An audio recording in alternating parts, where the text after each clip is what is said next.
නමස්කාර වේවා බුදුරුවනට සැමදා බුදු හිමි සරණ යමි. නමස්කාර වේවා ධම්රුවනට සැමදා සදහම් සරණ යමි. නමස්කාර වේවා සංඝරුවනට සැමදා මහා සංඝ සරණ යමි. නමස්කාර වේවා තුනුරුවනට සැමදා තිසරණ සරණ යමි. සාදු සාදු සාදු. අප හැම දිනාගේ කල්යාණ මිත්‍ර ගුරු දේවෝත්තම පරම පූජනීය පින්වත් ලොකු ස්වාමීන් වහන්සේ නිදුක්ව නිරෝගව දීර්ඝායුෂ සම්පන්නියම ලබත්වා. සාදු සාදු සාදු. පූජනීය ගරුතර මහා සංඝරත්නයන් අවසරයි. වාසනාවන්ත සදහැවත් පින්වතුනි, අපි කොයි කවුරුත් මේ සංසාර ගමනේ තනිවම යන සත්වයෝ. පින්වතුනි, තනිව යන මේ ගමනේ අපේ ජීවිතේ රැකගත යුත්තේ අපි විසින්මයි. අපේ ජීවිතේ ආරක්ෂා කරගත යුත්තේ අපි විසින්මයි. අපිට පිහිට අපිමයි. ඒ රැකවරණේ පිහිට තමන් සලසා ගන්නේ නැතුව කවුරුත් අපිව රකින්නේ. කවුරුත් අපට අමුතු ආශිර්වාදයක් ආරක්ෂාවක් ලබා දෙන්නේ. අපේ ජීවිතේ රැක ගැනීම පිණිස සියලු කටයුතු සංවිධානය කරගත යුත්තේ අප විසින්. ලෝවැඩ සඟරාව කියන උතුම් ග්‍රන්ථයේ මෙහෙම සඳහන් වෙනවා, පින්වතුන්ලා අහලා ඇති. කරන කලට පහු මීරිය මීසේ, විඳින කලට දුක් දැඩි වෙයි ගිනිසේ. ඇඳින එපව් දුරලන උපදේශේ, නොදෙනු මැනව තුන්දොර අවකාශේ. තමන්ගේ ජීවිතේට පව් කෙරුණොත් තමන්ට විඳවන්න සිද්ධ වෙනවා. ඒ නිසා ඒ පව් වළක්වන උපදේශය, දහම් උපදේශය හොඳට අහන්න. අහලා තමන්ගේ තුන්දොරින් පවක් වෙන්න දෙන්නේ නැතුව තමන් රැකගන්න. තමන් තමයි තමන්ව රැකගන්න ඕන. තමන්ගේ කායික ක්‍රියාවෙන් දොසක් වෙන්න දෙන්නේ නැතුව, තමන්ගේ වචන වලින් දොසක් වෙන්න දෙන්නේ නැතුව, තමන්ගේ හිතුවලි වලින් දොසක් වෙන්න දෙන්නේ නැතුව, තමන්ගේ ජීවිකාව ගත කරන පිළිවෙලින් දොසක් වෙන්න දෙන්නේ නැතුව තමන්ව රැකගත යුතුයි. මම මාව රැකගන්නවාමයි කියන අදිස්ථානය පින්වතුන්ලා හැමතිස්සෙම හිතේ තියාගන්න. අද මේ සුපින්බර අරුණෝදයේම හිමිදිරියේම පින්වතුන් හිතක් ඇති කරගන්න. මේ ලැබිච්ච දුර්ලභ මනුස්ස ජීවිතේ මම නම් මගේ සිතකය වචනයෙන් පාපී දෙයක් සිද්ධ වෙන්න නොදී මගේ ජීවිතේ රැකගන්න කෙනෙක් බවට පත් වෙනවා. අද දවසේ මේ උතුම් ධර්මය මේ විදිහට විකාශනය කරන්න දායකත්වයෙන් දරනු ලබන්නේ සයිප්‍රස්හි වෙසෙන පින්වත් නයනා කාන්ති දියණිය විසිනුයි. ඒ දියණිය මේ ධර්ම දාණය සිද්ධ කරන්නේ මේ වගේ අරමුණක් ඇතුව. උතුම් සත්පුරුෂ උතුමන් වහන්සේලා මුණ ගැහිම හේතුවෙන් කෙලෙහි ගුණ සැලකීමක් වශයෙන්ුයි අද මේ ධර්ම දාණය. සත්පුරුෂයා මුණ ගැහුණහම ඒ සත්පුරුෂයා තමයි ජීවිතයට ආලෝකයේ සපයා දෙන්නේ. නිදී නංව පවත්තාරං යං පස්සේ වජ්ජ දස්සන. සත්පුරුෂයාගේ ස්වභාවය තමයි නිධානයක් පෙන්නලා දෙනවා වගේ. තමන්ට තමන්ගේ දෝෂේ පෙන්නලා දෙනවා. නිග්‍රහවාදීන් නේදහවින් ඒ වැරද්දට නිග්‍රහ කර කර ඒ නුවණැති තැනැත්තා තමන්ගේ දෝෂේ පෙන්නනවා. ඒ බඳු නුවණැත්තාව තාදිසං පණ්ඩිතං භජේ ඇසුරු කරන්න, භජනය කරන්න. තාදිසං භජමානස සෙය්‍යෝ හෝති නපාපියෝ. ඒ බඳු උතුමෙක් ඇසුරු කරොත් නම් පවිටු දෙයක් වෙන්නේ නැහැ. ඒ නිසා මේ ජීවිතේ වැදගත්ම දෙයක්, විශේෂම දෙයක් සත්පුරුෂයා ඇසුරු කිරීම. සත්පුරුෂයා ඇසුරු කරනවා කියන එක බුදුරජාණන් වහන්සේ දේශනා කළේ මේ එකම එක කාරණාවක්වත් බුදු විසින් දකින්නේ නැහැ කිව්වා. බාහිර අංගයක් විදිහට මේ සත්වයාගේ ජීවිතේට, මේ මිනිස්යාගේ ජීවිතේට බොහෝ උපකාර පිණිස පවතින සත්පුරුෂයාගේ ඇසුර තරම්. එක අවස්ථාවක අපේ ආනන්ද මහතෙරුන් වහන්සේ විවේකයෙන් වැඩ ඉන්න ගමන් හිතුවිල්ලක් හටගත්තනේ. මේ නිවන් මගෙන් අඩක්ම තියෙන්නේ සත්පුරුෂයා මතය කියලා. බුදුරජාණන් වහන්සේ ළඟට පැමිණලා කියනවා, ස්වාමීනි භාග්‍යතුන් වහන්සේ, මා විවේක සුව විඳිද්දී මට ඇති වුණා හිතුවිල්ල මේ නිවන් මගෙන් භාගයකට උදව් කරන්නේ සත්පුරුෂයා කියලා. බුදුරජාණන් වහන්සේ වදාලා, මාහේවං ආනන්ද, ආනන්ද යලිත් ඔය කතාව කියන්න එපා. මාහේවං ආනන්ද, ආනන්ද යලිත් ඔය වචනේ කියන්න එපා. සකල මේව හිදං ආනන්ද ඉදම් බ්‍රහ්මචර්යං. ආනන්දේ මේ මුළු මහත් නිවන් මඟ සම්පූර්ණයෙන්ම පවතින්නේ සත්පුරුෂයා මත. අද මේ දියණිය, නයනා කාන්ති දියණිය ඒ සයිප්‍රස් වල ඉඳලා මේ ධර්ම දාණයට දායක වෙන්නේ තමන්ගේ ජීවිතයට යහපත කියා දීපු ඒ උතුම් සත්පුරුෂ උතුමන් වහන්සේලාට කෙලෙහි ගුණ සැලකීමක් විදිහට. පින්වතුනි, සත්පුරුෂයා මුණ ගැහුණොත් ජීවිතේ රැකගන්න අවස්ථාව ලැබෙනවා. බැරි වෙලාවත් මුණ ගැහුණේ අසත්පුරුෂයෙක් නම් ජීවිතේ වෙනසිලාම යනවා. ඒ නිසා මේ ජීවිතේ පුද්ගලයෝ ඇසුරු කරද්දී හරියට සැලකිලිමත් වෙන්න ඕන. ඒ පුද්ගලයා අපිව දුක පැත්තට තල්ලු කරනවද සැප පැත්තට තල්ලු කරනවද කියලා. දුක පැත්තට තල්ලු කරනවද කියන එක දැනගන්නේ කොහොමද? අපිව පව පැත්තට තල්ලු කරනවා නම්, එහෙම නැත්නම් අපි පිනෙන් බැහැර කරනවා නම් අන්න අසත්පුරුෂ. සෑයක් බෝධියක් වඳිනකොට මෙන්න ගරහනවා නම් අසත්පුරුෂ. සම්බුද්ධ පූජා ආදියට ගරහනවා නම් ඔය බුද්ධ පූජා ඔය සෑවල් වල තියලා ඇති තේරුමක් නැහැ. මේ අජීවී සෑවල් වලට මොකටද පූජා? ආන් එහෙම කියනවා නම් අඳුනගන්න අසත්පුරුෂයා ඒ ඉන්නේ. ඒ අසත්පුරුෂයාව අඳුනගෙන අසත්පුරුෂයා බැහැර කරන්න ඕන. අසත්පුරුෂයෝ දැන් අන්තර්ජාලයේ ඉන්නවා. අසත්පුරුෂයෝ සජීවීව ඉන්නවා. අසත්පුරුෂයෝ මාධ්‍ය ඔස්සේ ඉන්නවා. පොතපතේ අසත්පුරුෂයෝ ඉන්නවා. අඳුන ගන්න ඕන. සිවුරු පොරවාගෙනත් අසත්පුරුෂයා ඉන්නවා. අඳුන ගන්න ඕන.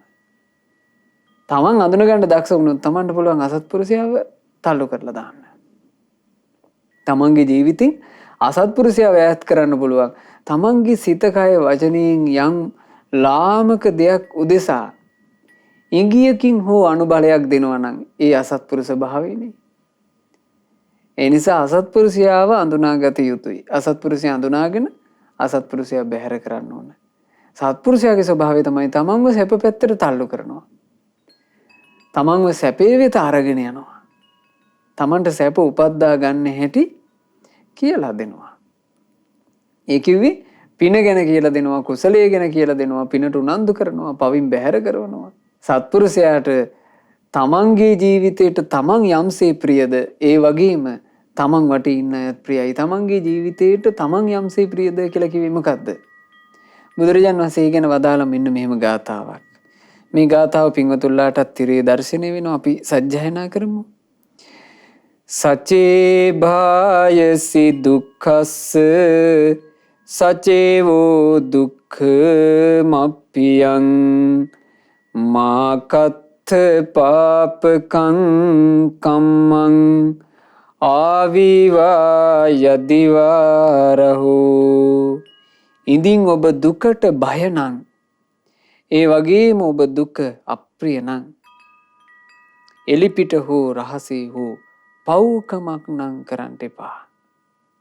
අපි කවුරුත් මේ ජීවිතේ දුක කියන එකට කැමති නෑ. දුකට බයයි. දුක එනවා කියලා තේරෙනවාටත් බයයි. දැන් බලන්න මේ වසංගත රෝගෙ හිම පැතිරීගෙන යනකොට අනේ මේක නවතිනවා නම් හොඳයි මේ කරදරේ දැන් ඇති කියලා අපිට නේද? එහෙන් මෙහෙන් කොහෙන් හරි ඉස්මතු වෙනවා ආරංචි වෙනකොට අපිට නෑ බයක් නැද්ද? අපි ආයෙමත් ඒ කරදරේ ඉන්නද යන්නේ? අපි දුකට බයයි. සැපසේ ඉන්න කැමතියි. ඇත්තටම දුකට බය කෙනෙක් නම් දුක පිළිකුල් කරන කෙනෙක් නම් එයා කුමක්ද කළ යුත්තේ? එලිපිටවත් රහසේවත් පව් නම් කරන්න එපා. අන්න ඒක තමයි භාග්‍යතුන් වහන්සේ අපිට කරපු අවවාදේ. පව් කරන්න ගොඩාක් හේතු වෙනවා අසත්පුරුෂයාගේ ඇසුරට යොමු වීම, අසත්පුරුෂයාගේ ඇසුරට පෙළඹීම. අසත්පුරුෂයෙක් ඇසුරු කරන්න ලැබුණොත් එහෙම නොදැනීම පව් පිරෙන්න ගන්නවා. අසත්පුරුෂයෝ කාණ්ඩයක් ඇසුරු කළා ඒ කාලේ සුන්දරී කියලා තරුණ කාන්තාවක්. අසත්පුරුෂ මිසදිටු බ්‍රාහ්මණයෝ පිරිසක් ඇසුරු කළේ. බුදුරජාණන් වහන්සේ සෙවැන් නුවර ජේතවනාරාමේ වැඩ ඉන්නකොට භාග්‍යතුන් වහන්සේ සම්බන්ධයෙන් හැම තැනකම කල්යාණ කීර්ති රාවේ පැතිරී ගියා. බුදුරජාණන් වහන්සේගේ ගුණ සුවඳ දසත පැතිරී ගියා. ඒ විදිහට පැතිරලා යනකොට බොහෝ දෙනෙක් සම්බුදු සසුනේම පහන් සිත් ඇති කරගත්තා. අර අන්‍ය තීර්ථක පරිබ්‍රාජකවරුන්ට තිබුණු තැන් නැතුව ගියා. එතකොට මේ අසත්පුරුෂ අන්‍ය තීර්ථකයෝ ටික එකතු වෙලා දවසක් රැස්වීමක කතා කරනවා මෙහෙම ගියොත් එහෙම අපිට කණ්ඩ නැතුව මැරෙන්න සිද්ධ වෙන්නේ. දැන් මේ ශ්‍රමණ බවත් ගෞතමයෝ ළඟට තමයි ඔක්කොම ටික ඇදෙන්නේ. මේක අපි කඩන්න ඕන. මේකට මොකක් හරි මඩ ප්‍රචාරයක් හදන්න ඕන. ඒකට මොකක්ද අපි කරන්නේ කියලා කතා වෙවි ඉද්දී ඔන්න මේ අයගේ මේ වගේ ලාමක පුද්ගලයන් ඇසුරු කරානේ අර කාන්තාව. ඇගේ නම සුන්දරී. ඇත්තටම සුන්දරයි. රූපේ ලස්සනයි. ඇය මේ සමීපෙට ආවා. ඇය සමීපෙට ආපු ගමන් මෙතන හිටපු මේ පවිටන්ට ලාමක හිතක් උපන්නා. මේ පවිටෝ ටික ඈට උගන්වනවා මෙහෙම සුන්දරී උඹ අපි වෙනුවෙන් යමක් කරන්න ඕන. උඹට පුළුවන් නේද අපි වෙනුවෙන් යමක් කරන්න? දැන් අසත්පුරුෂයා කියනවා මං වෙනුවෙන් යමක් කරන්න කියලා. අසත්පුරුෂයාත් එක්ක ඇසුරේ හිටපු කෙනා ඒකට පෙළඹෙනවා. ඒක තමයි අසත්පුරුෂ ඇසුරේ තියෙන භයානකකම. මං ගැන තියෙන මිත්‍රත්වය නිසා මා උදෙසා කරන්න කියලා කියනවා. ඒ කියද්දී ඇසුරට යොමු වෙච්ච කෙනා ඒක කරනවා. සුන්දරී මේ අසත්පුරුෂය උදෙසා ඕන දෙයක් කරන්න කැමති වුණා. එතකොට මේ බමුණෝ කියනවා එහෙනම් සුන්දරී නුඹ මෙහෙම කරන්න ඕන. සෙවැන් නුවර ජේතවනාරාමේ මිනිස්සු බණ අහලා හවස් කාලේ හැරිලා එන වෙලාවට නුඹ ලස්සනට ඇඳගෙන වෙසඟනක් වගේ සැරසිලා යන්න ඕන සෙවැන් නුවර ජේතවනාරාමේ පැත්තට. ඒ ජේතවනාරාමේ ප්‍රධාන දොරටුවෙන් ඇතුළටම ගිහිල්ලා හීන් සීරුවේ කොනකට වෙලා ඉඳලා හැඟවිලා වරින් මිනිස්සුන්ට පේන්නේ නැතුව. ඔන්න ලැබුණ උපදේශي. එතකොට මම දැන් කරන්නේ කාත් එක්කවත් කතා බහක් නැහැ. අර මිනිස්සු දිහා බලන්නේවත් නැතුව ලස්සනට හැඩට ඇඳගෙන සෙවැන් නුවර ජේතවනාරාමේ පැත්තට යනවා. මේ මිනිස්සු ඔක්කොම බණ අහලා ඉවර වෙලා එද්දී. එතකොට ඇතැම් මිනිස්සු මේ සුන්දරීගෙන් අහනවා නැගණි මේ හැඩට ඇඳගෙන මේ වෙලාවේ සෙවැන් නුවර ජේතවනාරාමේ පැත්තට දැන් බණ කියලා ඉවරයිනේ. එතකොට මම කියනවා නුඹලාටනේ ඉතින් බණ අහන්න යන්න උවමනාව තියෙන්නේ. මං යන්නේ එහෙම එකකට නෙමෙයි කියලා ගස්සගෙන යනවා. මිනිසුන්ගේ හිතවල යම් සැක කහට කුකුස් හටගත්තා. පැහැදුණු නැති මිනිස්සු මේක සැක කළා. ඇයි මේ කාන්තාව මේ යන්නේ මේ භික්ෂුන් වහන්සේලාත් එක්ක නරක ඇසුරකටවත්ද? දැන් ඔයක අදහස්. ඊළඟට සුන්දරීට ලැබුණ උපදෙස් මිනිස්සු උදේ පාන්දරම වගේ සෙවැන් නුවර ජේතවනාරාමේ පැත්තට බණ අහන්න යන වෙලාවට ඇය එන්න ඕන කොණ්ඩේ අවුස්සගෙන ඊට පස්සේ ඇඳුම් එහෙම එහෙට මෙහෙට අවුස්සාගෙන යම්කිසි ලාමක ඇසුරක් කරලා එහෙම එන්න පරිද්දෙන් ඇය එන්න ඕන. එතකොට දැන් ඇය ඒකත් ඒ විදිහට ගානට කළා. මිනිස්සු බණ අහන්න ජේතවනාරාමේ ප්‍රදේශයට යනකොට ඇය එනවා ඇඳුම් ආයිත්තන් අවුස්සගෙන අර ලස්සනට ඇඳගෙන ගිහපු ඒවා ඔක්කොම වෙනස් වෙලා ඇය එනවා. ලාමක ඇසුරක යෙදුණු බවක් ඇයව දකිද්දී පේනවා. එතකොට මිනිස්සු අහනවා තී මේ වෙලාවේ කොහේ ඉඳන් එන ගමන්ද? ඇයි මං හිටියේ ශ්‍රමණ බවත් ගෞතමයන් වහන්සේගේ ගන්ධ කුටියනේ කියනවා. බලන්න බරපතල කතා කිව්වා. මිනිසුන්ගේ හිතවල සැකකුකුස් ඇති කළා. මිනිස්සු ඒ තැන කතා කරන මට්ටමට පත් කළා. පැහැදීම තියෙන මිනිස්සු කාර්ලා කියලා ගැහුවා මේ පව්කාර තැනැත්ති බොරු බේගල් අද බෑලා මහා පව් පුරව ගන්නවා කියලා. නමුත් පැහැදීමක් නැති මිනිස්සු ගින්නක් නැතුව ඉතින් දුමක් නගින්නේ නෑනේ කිය මේකට කතා හැදුවා. අවසානයේ මේ බමුණෝ ටික මේ අසත්පුරුෂයෝ ටික සුන්දරියව ඝාතනය කළා. සුන්දරියව ඝාතනය කිරීම පිණිස වෙනම හොරමුලකට සල්ලි දීලා කොන්ත්‍රාත්තුවක් දුන්නා. හොරමුල සුන්දරී ඝාතනය කරලා සුන්දරීගේ ශරීරේ රාත්‍රියේ අරගෙන ගිහිල්ලා හීන්සීරුවේ සෙවන්නුවර ජේතවනාරාමයේම එක්තරා අගලක් වගේ තැනක වල දැම්මා. මේ ක්‍රියාව ඔක්කොම කරාට පස්සේ අර මේ අන්‍ය තීර්ථක මිසදිටු පරිබ්‍රාජකයෝ ටික ඒ අසත්පුරුෂයෝ ටික පසේ නදී කෝසල මහරජුරුව ළඟට යනවා. රජුරුව ළඟට ගිහින් කියනවා රජතුමනි අපි අඳුරන අපි දන්න කියන සුන්දරී කියලා නැගණියක් හිටියා. අනේ නැගණියා ගිය අතක් නැහැ. එතකොට රජුරුව මේ පැමිණිල්ල බහරගෙන රජුරුව විනිශ්චය පිණිස අහනවා නුඹලාට කවුද සැක? ඇයට මක් වුණා කියලාද හිතන්නේ? එතකොට කියනවා අනේ දේවීනි අපට නම් හිතෙන්නේ නැගණී හරි හරියට සෙවන්නුවර ජේතවනාරාමේ පැත්තේ ගැවසෙමින් හිටියා. ඒ සෙවන්නුවර ජේතවනාරාමේ ශ්‍රමණ බවත් ගෞතමීනුත් ශ්‍රාවක පිරිසත් ඇයට මොකවත් කරලවද දන්නේ නැහැ. එතකොට රජුරුවෝ අවසරයක් දුන්නා විශේෂ රාජකීය අවසරයක් මුළු ජේතවනාරාමේ පරීක්ෂා කරන්න කියලා. ඒ ජේතවනාරාමේ පරීක්ෂා කරනකොට නිකන් අර ජේතවනාරාම පරීක්ෂාවේදී අහම්බෙන් අහුණා වගේ අර සුන්දරිගේ මිනිය වල්ලා තිබ්බ තැනින් ගත්ත ගොඩට. අරගෙන මේක ඇඳක තියාගෙන මේ මිනිය හැම තැනම අරගෙන ගියා. ওই සෙවන්නුවර වීදියක් ගානේ අරන් ගියා. අරගෙන ගිහිල්ලා කිව්වා මේ නුඹලා සාදු සාදු කියලා දන් දෙන ශ්‍රමණවරුන්ගේ වැඩ නිතර බණහන්ට යන නිතර වැඳගෙන බණහන අයයන්ගේ වැඩ මේ වගේ තරුණ වයසේ කාන්තාවක් දූෂණය කරලා මෙහෙම විනාශ කරලා අවසාන ජීවිතේ පවා තොර කරලා මෙන්න මේ පවිටන්ගේ වැඩ කියලා මේ වීදියක් ගානේ කියාගෙන ගියා. මහා අපකීර්තියක් සකස් කළා. ඒ අපකීර්තිය සකස් කරනකොට භික්ෂුන් වහන්සේලාට ওই සෙවන්නුවර ජේතවනාරාමයේ අවට සෙවන්නුවර නගරේ පිණ්ඩපාතේ වැඩම කරන්න බැරි තරම් පසුබිමක් නිර්මාණය වුණා. එතකොට මේ භික්ෂුන් වහන්සේලා භාග්‍යතුන් වහන්සේ ළඟට ගිහිල්ලා මේක සැලකරනවා අනේ ස්වාමීනි භාග්‍යතුන් වහන්සේ මේ අන්‍ය තීර්ථක පරිබ්‍රාජකයන්ගේ මේ අභූත චෝදනා නිසා ස්වාමීනි අපිට දැන් පිණ්ඩපාතේ ටිකක්වත් කරගන්න විදිහක් නැහැ.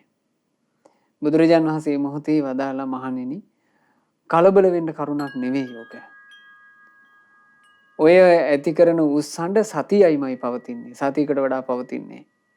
ඒ සතිය ඇතුලේ මහණෙනි ඔබ යමෙක් ඔබට නිඳා කරන්න හදද්දී මේන්න මේ ගාථාවෙන් පිළිතුරු දෙන්න කිව්වා. ඊට වඩා දෙයක් කියන්න ඕනේ නැහැ කිව්වා. මොකක්ද මේ ගාථාව? අභූතවාදී නිරයං උපේති යෝචාපිකත්වාන කරෝමීති චාහ උභෝපිතේ පෙච්ච සමා භවಂತಿ නිහීන කම්මා මනුජා පරත්ථ බොරුවෙන් නින්දා කරන කෙනා නිරයේමයි උපදින්නේ යමෙක් වරද කොට නැතැයි කියයි නම් දෙදෙනම නිරයෙහි සමව පැසින්නේ පාපී කටයුතු නිසා ඔවුන්ගේ පරලොව දුකටයි පත්වෙන්නේ. අභූත චෝදනා කරන කෙනාට නිරේ උපතට ඒක හේතු වෙනවා. තමන්ගේ කටින් අභූත චෝදනා කරනවා නම් මේ කාල වකවානුවල හරියට මිනිස්සු කරගත්තා අභූත චෝදනා. ඒ අභූත චෝදනා හරි බරපතලයි.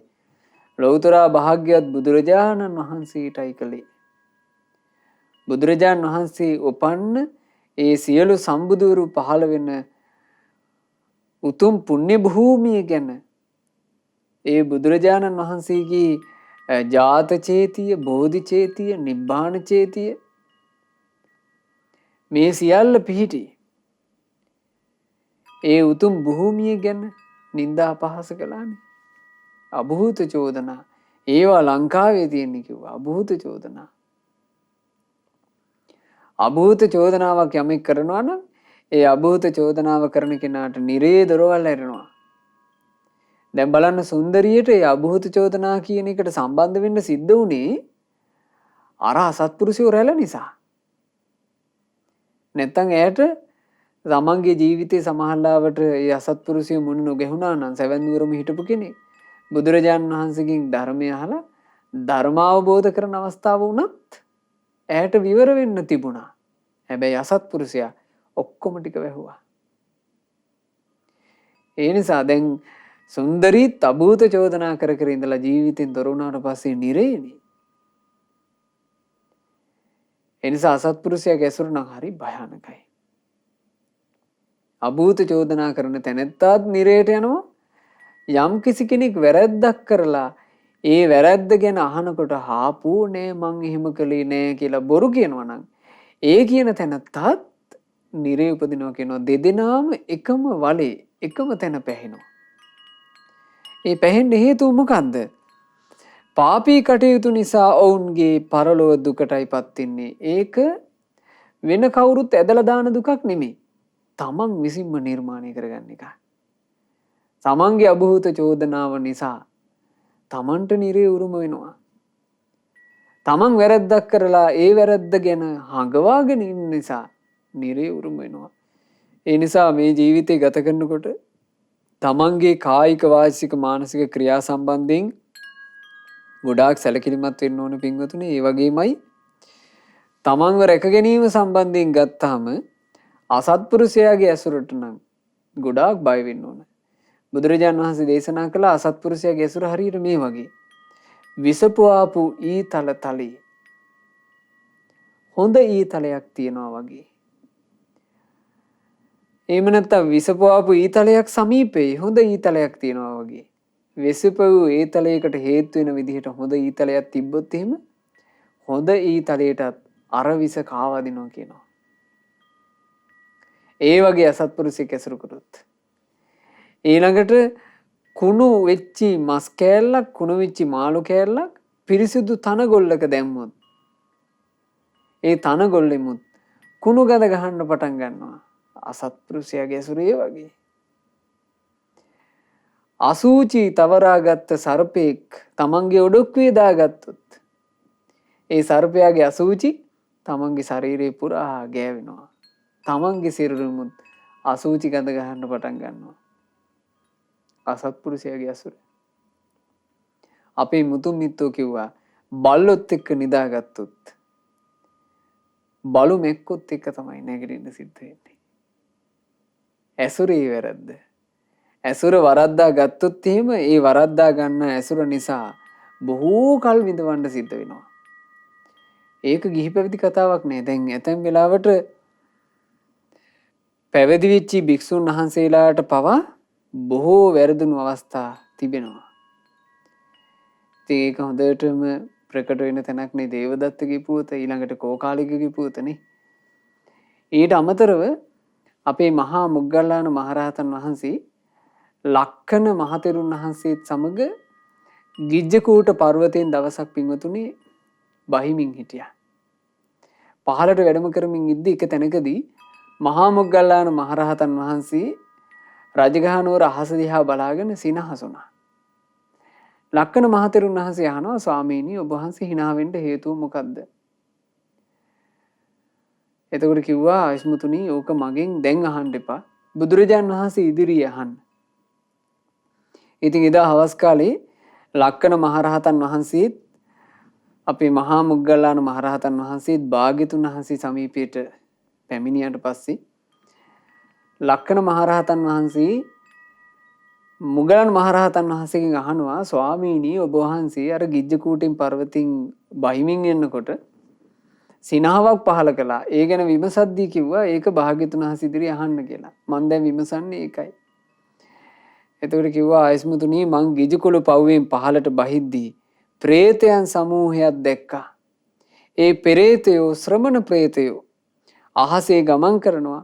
ඔවුන්ගේ ශරීරය ඇටසැකිලි වගේ මුළු ශරීරෙම ගිනි ගන්නවා. ඒ ඇටසැකිලි වලට පෙරවිලා තියෙනවා සිවුරු. ඒ පෙරවුණු සිවුරුත් සම්පූර්ණයෙන්ම ගිනි ගන්නවා. ඔවුන් සන්තකේ පාත්‍ර තියෙනවා. පාත්‍රත් ගිනි ගන්නවා. ඔවුන් සන්තකේ තියෙනවා නම් යන්තාක් ශ්‍රමණ පරිස්කාර ඔක්කොම ගිනි ගන්නවා. ඔවුන්ගේ පසුපසින් ඊටාම තියුණු දිග හොටක් තියෙන ගිජුලිහිණි පන්නාගෙන ඇවිල්ලා ඔවුන්ගේ ඇට සිදුරු කරලා ඇට පල කනවා. ඇට සැකිල්ල විතරයි තියෙන්නේ. ඒ ඇටත් පලලා අර ගිජුලිහිණිය කනවා. ඉතින් මර හඬ දීගෙන කෑග ගහ මේ අහසේ දුවනවා මන් දැක්කා. බේරෙන්න විදිහක් නැතුව. එතකොට භාග්‍යවත් බුදුරජාණන් වහන්සේ ඒ මොහොතේ මේ ගැන දේශනා කරනවා, මහා මොග්ගල්ලාණය අද එ르දිමත් ශ්‍රාවකයෝ ඉන්න නිසා මම මේ කාරණේ ප්‍රකට කරනවා. ඔය පිරිසව මං කලිමුත් දැක්කා.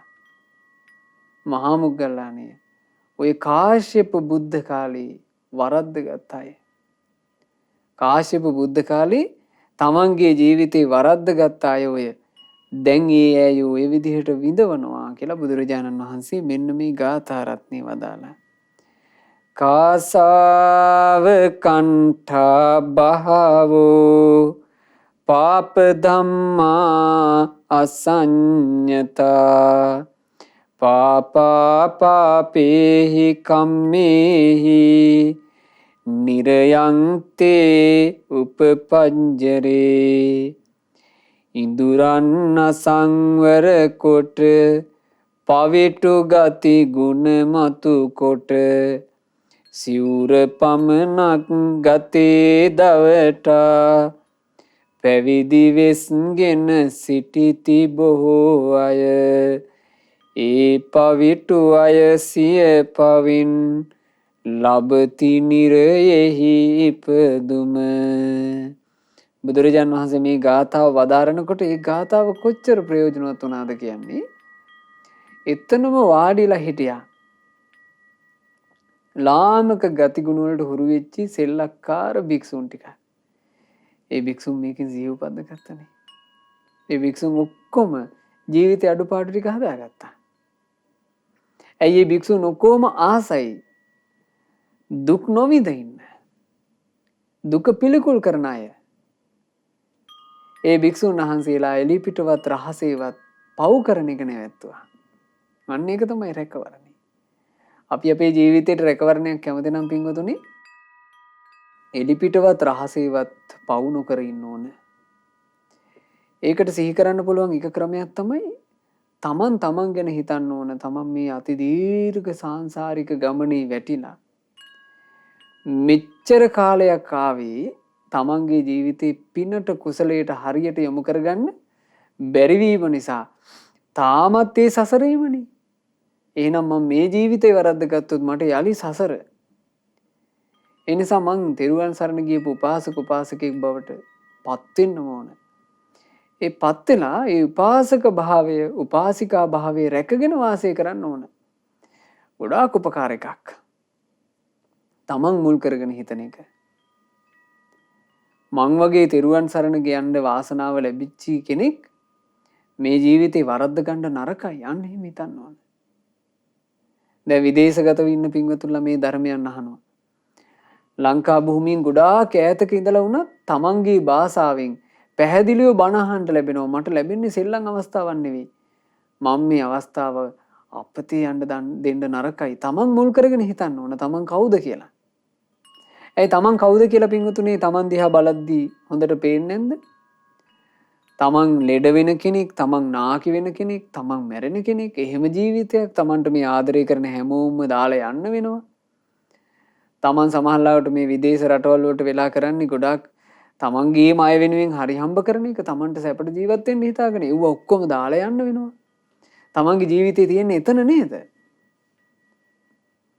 එහෙම ජීවිතයක් මේ. ඔක්කොම යතුකම් වගකින් ඉෂ්ට කර කර ඉඳලා එකපාර මැරිලා යනවා තමන් තනි ගමන.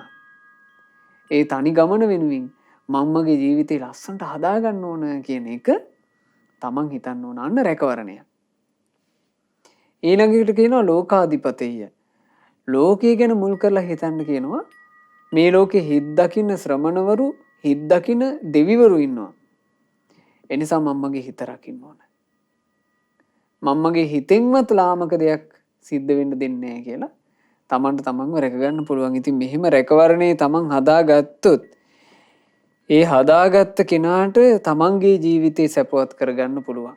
බැරි වෙලාවත් කෙනෙකුට හදාගන්න නොහැකි වුණොත් ඒ කෙනාට තමන්ගේ ජීවිතේ රැකවරණයක් නැති මහා අභාග්‍ය සම්පන්න ජීවිතයක් බවට පත් කරගෙන විඳවන්නයි සිද්ධ වෙන්නේ. ඒ නිසා තමන්ගේ රැකවරණය තමා හදාගත යුතුමයි. බුදුරජාණන් වහන්සේ ගැන වදාලා අත්තදීපා භික්ඛවේ විහරත. මහණෙනි, තමාව රැකගන්නා දූපත බවට තමන්ම පත් වෙන්න. අත්ත සරණ, තමන්ගේ සරණ බවට තමන්ම පත් වෙන්න. අනඤ්‍ය සරණ, ඔබට වෙන සරණක් නැහැ. කොහොමද මහණෙනි තමන්ව දූපතක් කරගෙන තමන්ව සරණ කරගන්නේ? ධම්මදීපා භික්ඛවේ විහරත. මහණෙනි, තමාව රැකගන්නා දූපත බවට ධර්මය පත් කරගන්න. තමන්ගේ ජීවිතේට හොඳට ධර්මය ගලපා ගන්න ඕන. රැකෙනවා. ධම්ම සරණ, තමන්ගේ අසරණකමට ධර්මයේම සරණ කරගන්න. අනඤ්‍ය සරණ, ඔබට වෙන සරණක් නම් නැත. අපි සාමාන්‍යයෙන් පුද්ගලික සරණවල හොයනවානේ. පුද්ගලික සරණක් නැහැ.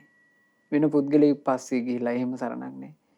සරණක් පිණිස පුද්ගලයෙක් පසුපස යනවා නම් අපි ආයුත්තේ ශාස්ත්‍රුන් වහන්සේ පසුපස විතරමයි. ඒ ශාස්ත්‍රුන් වහන්සේගේ ගුණ කඳ කියා දෙන කල්යාණ මිත්‍රයා පසුපස ගියට කමක් නැහැ. ඒත් ශාස්ත්‍රුන් වහන්සේගේ ධර්මය ඇසීම පිණිස පමණයි.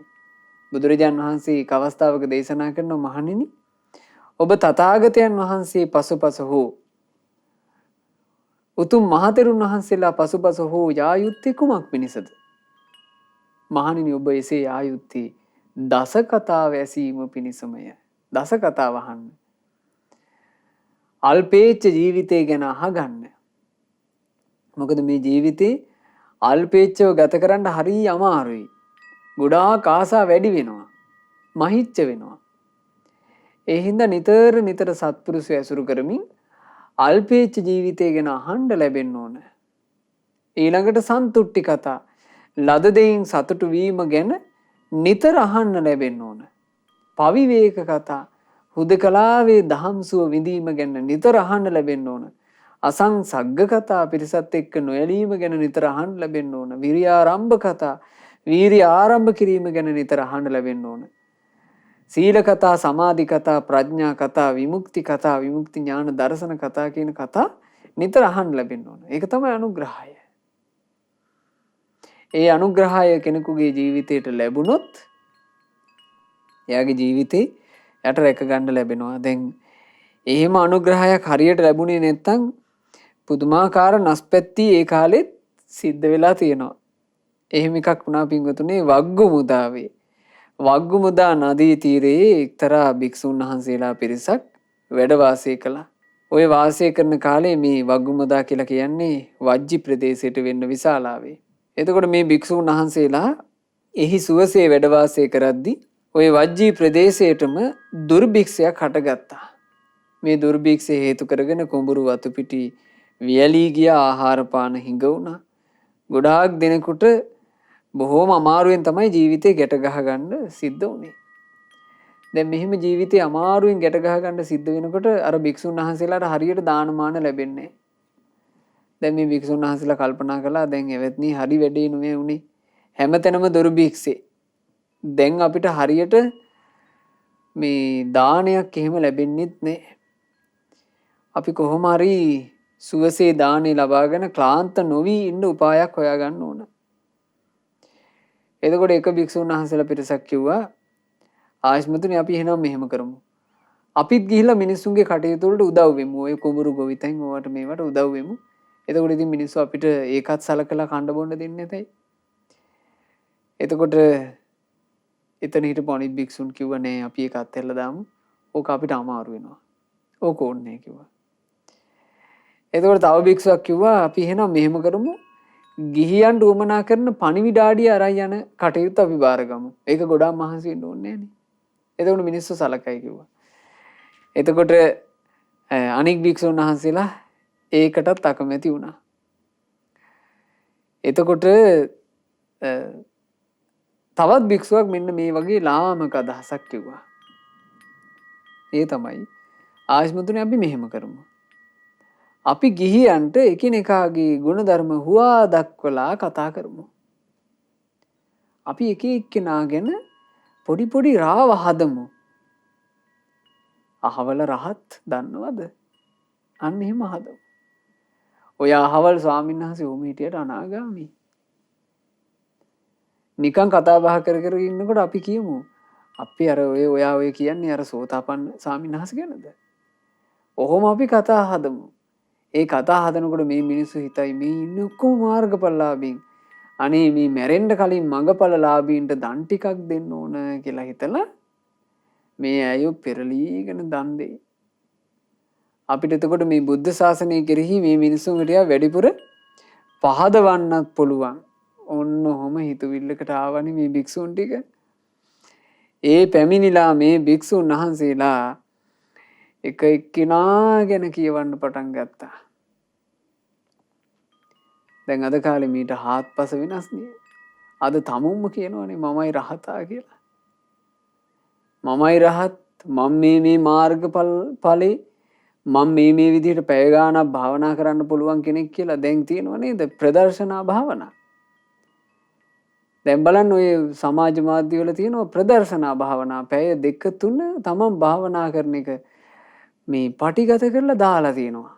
මම මෙහෙම භාවනා කරන්නේ. මට මෙච්චර වෙලා ඉන්න පුළුවන්. ඒක මාධ්‍ය දානවා. සාමාන්‍ය බුද්ධ ශාසනයක තියෙන සමත භාවනා සහ විදර්ශනා භාවනා. ප්‍රදර්ශනා භාවනා කියලා එක බුද්ධ ශාසනයේ ඇත්තේ නෑ.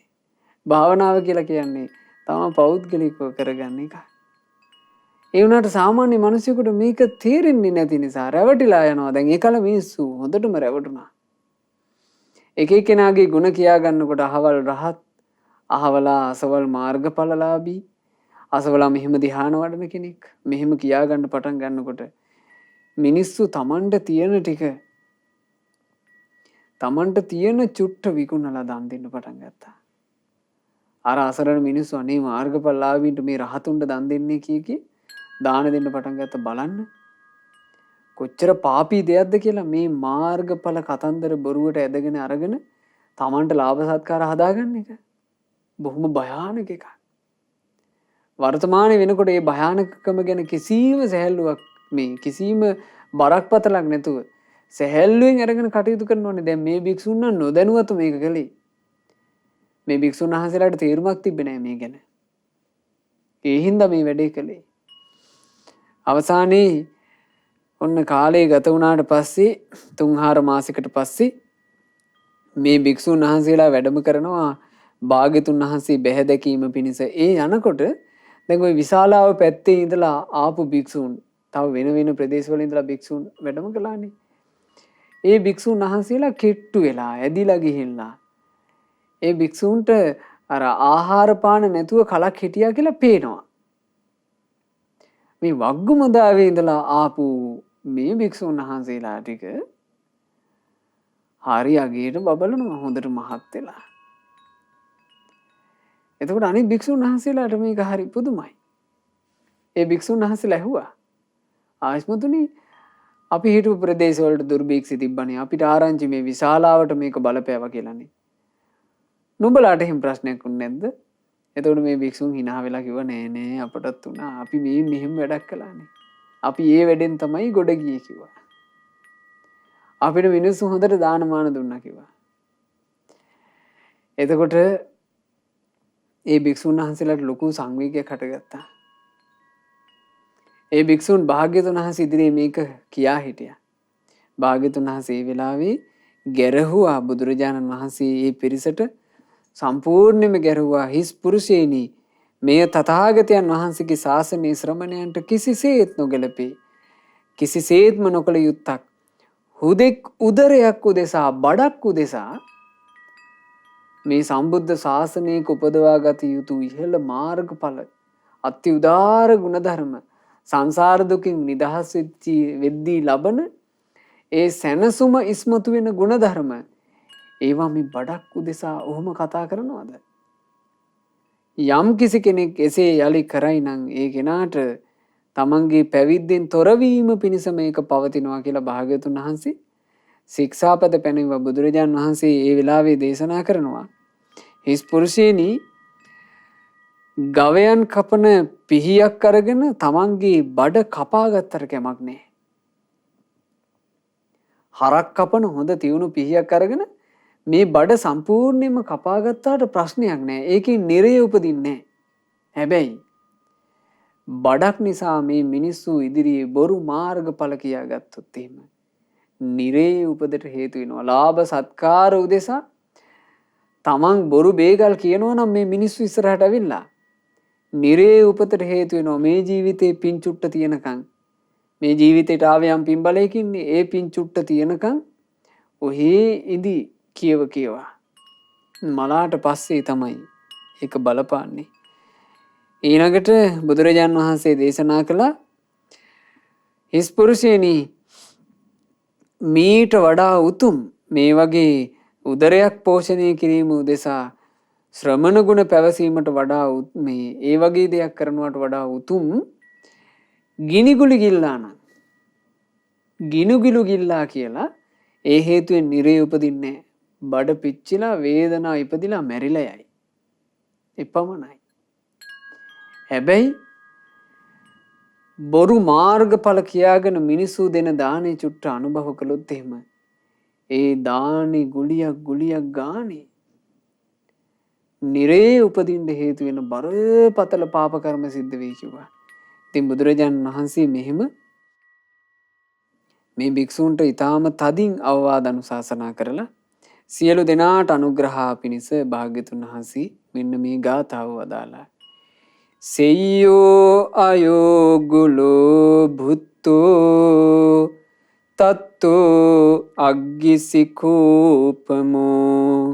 යංචේ භුංජෙය්‍ය දුස්සීලෝ රට්ටපිණ්ඩම සංයතෝ රත්වගිනි දැල් විහිදෙන යකඩ ගුලි ගිලිත් නම් එය උතුම් වෙයි කෙනෙකුට ඉඳුරන් අසංවර කොට දුසිල් දිවියක් ගෙවමින් සැදැහැයෙන් දෙන දන් බුදිත් නම් එය මහත් නපුරෙක්මය. බුදුරජාන් වහන්සේ ඕන්න ඔහොමයි අවවාද අනුශාසනා කළේ. ඉතින් පින්වතුනි මේ අවවාද අනුශාසනා හැම එකකම අපිට අපේ ජීවිතේ ගලපා ගන්න ගොඩාක් තියෙනවා.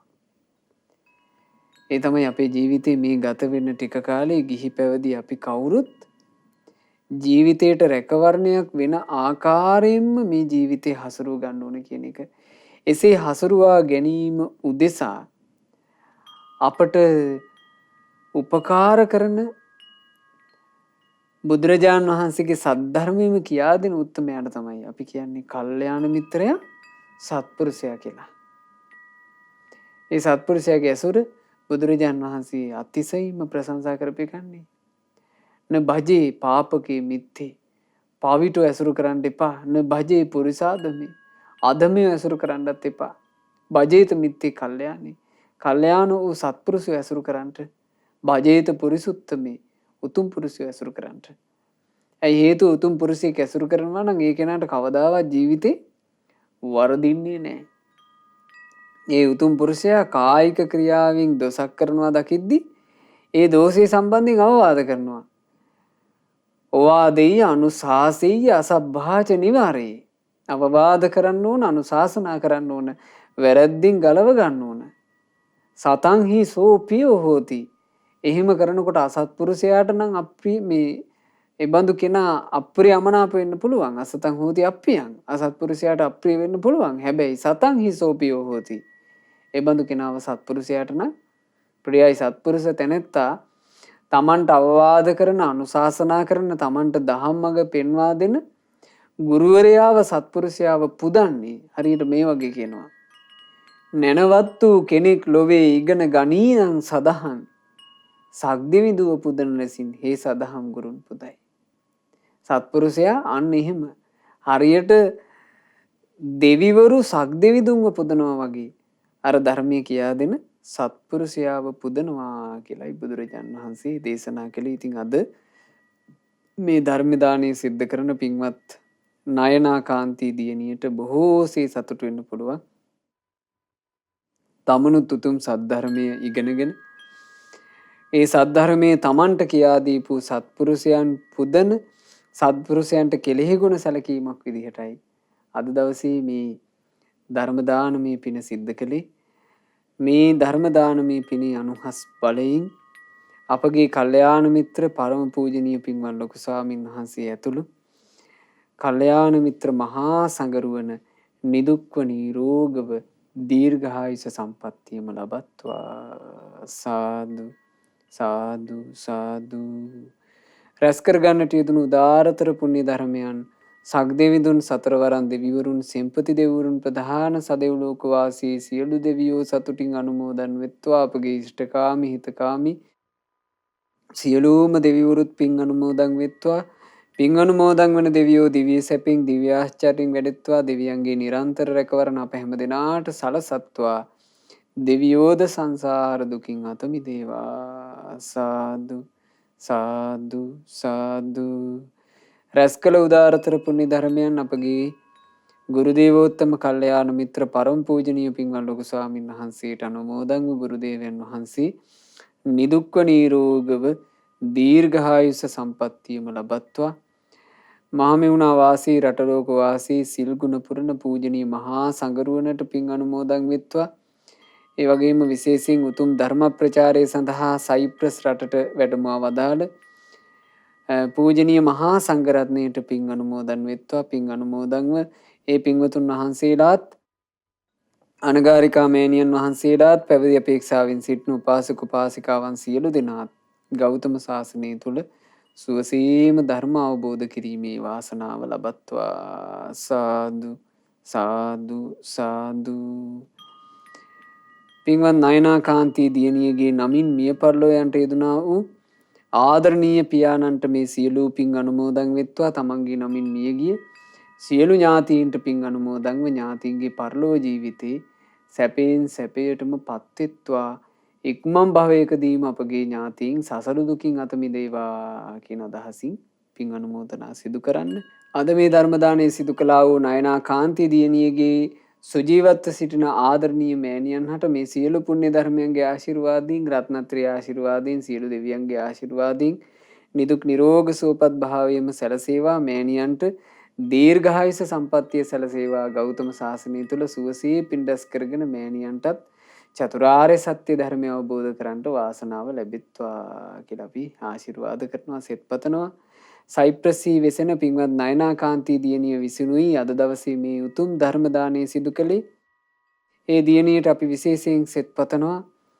ඒ සයිප්‍රසී වෙසෙමින් තමන් සිදු කරන ඒ රැකී රක්ෂා ආදී සෑම සියලු දේ තමන් ගත කරන ජීවිතයේ කිසිම කරදරයකින් බාධාවකින් හිරිහැරයකින් පීඩාවකින් තොරව සැනසෙල්ලේ සුවසේ ගත කරන්නට අවකාශ සැලසෙත්වා. තමන්ගේ ජීවිතයේ යම් මේ යහපත් බලාපොරොත්තු ප්‍රාර්ථනා වෙද්ද ඒ සියල්ලම සඵල වෙත්වා. ජීවිතයට යම් මේ පෙනෙන නොපෙනෙන කරදර බාධා වෙත්නම් ඒ සියල්ලම දුරින්ම දුරු වෙත්වා. කලන මිතුරු ඇසුරේ තවදුරටත් සුවසේ පින් කරගන්නට ලැබෙත්වා. සුවසේ ධම්මග දියුණු කරගන්නට අවකාශ සැදෙත්වා. ධර්ම දානය සිදු කරපු නයනාකාන්ති දියණිය තුළු පවුලේ සියලු දෙනාටත් ශ්‍රද්ධා මාසික ධර්ම දාන සමාජික පින්වතුන්ලාටත් ශ්‍රද්ධා කාර්ය මණ්ඩලයේ සෑම සියලු දෙනාටත් ඒ වගේම සුපින්වත් ඔබ සියලු දෙනාට මේ ගෞතම සාසනය තුළම උතුම් චතුරාර්ය සත්‍ය ධර්මය සුවසේම අවබෝධ කරන්නට වාසනාව ලැබේවා. හැම දිනාටම තෙරුවන් සරණයි. නමෝ බුද්ධාය. මෙවැනි වටිනා ධර්ම දේශනා ශ්‍රවණය කිරීමට ශ්‍රද්ධා ඩේලි YouTube චැනලය සබස්ක්‍රයිබ් කරන්න.